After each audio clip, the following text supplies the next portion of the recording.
It's time for the Spyborgs review for the Wii. Before I start, I would just like to say Happy 4th of July, America!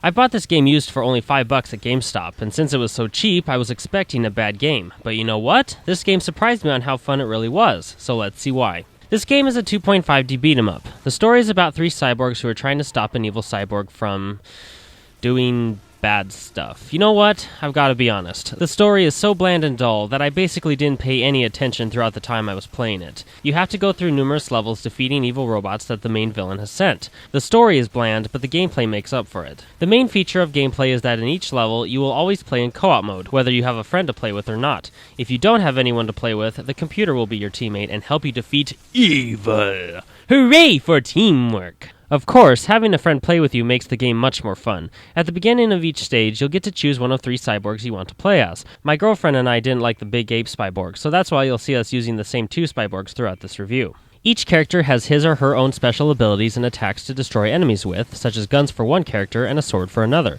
Now you can just mash buttons to defeat your opponents with, however each character has combo attacks which do more damage. You can perform these combo moves by specifically alternating between the two different attack buttons on the controllers. Then there are a handful of co-op finishing moves, which when performed will put both characters into a QuickTime event, where each player will have to perform some kind of action, whether with buttons or motion-controlled movements with the Wiimote, to defeat an opponent. No matter how strong the opponent, excluding boss battles, you will always destroy it with a finishing move. Throughout each level, you will find containers, some of which are invisible, which hold different kinds of sparks. What each type of spark does depends on the color. Orange sparks will fill up your finishing move gauge, blue sparks will heal you and or your teammate, green sparks will give both characters invincibility temporarily, and red sparks will give you experience points. As well as finding red spark containers, destroying enemies will also give you red sparks. As you fight enemies, you'll gain a combo multiplier at the top of the screen for every consecutive robot you destroy within a few seconds of each kill.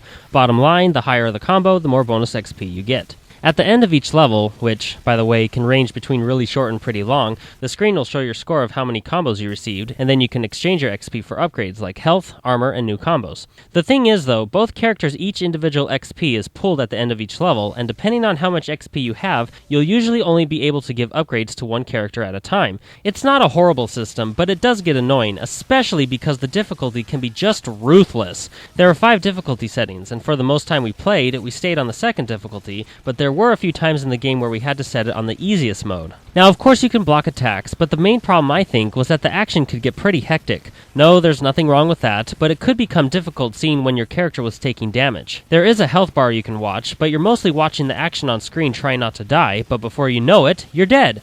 If one teammate dies, the other has to destroy all of the enemies in a section of the level before the other can be revived. If both players die together, you have to restart the entire level. The graphics are really good, nothing really blocky, great physics and detail as well.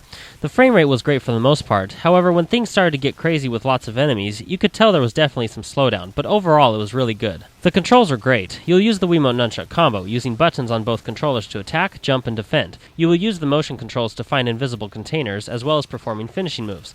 This is where the motion controls could become frustrating. The sensors would sometimes not read your movements correctly, and then you just wasted a finishing move. It wouldn't happen too much, but when it did, it was very disappointing. The camera was good for the most part, but it could become an issue sometimes. It will always follow player 1, and if both players are heading towards the opposite sides of the screen, the camera will stay in a zoomed out fixed position, which can make both players vulnerable to off-screen enemies. They could attack us, but we couldn't attack them. Other than that annoyance, the camera was pretty good for the most part. The boss battles were fun, but the main problem with them is that there weren't enough of them. After over 5 hours of playing, we only encountered 2 boss fights out of dozens of levels, which was disappointing in my opinion.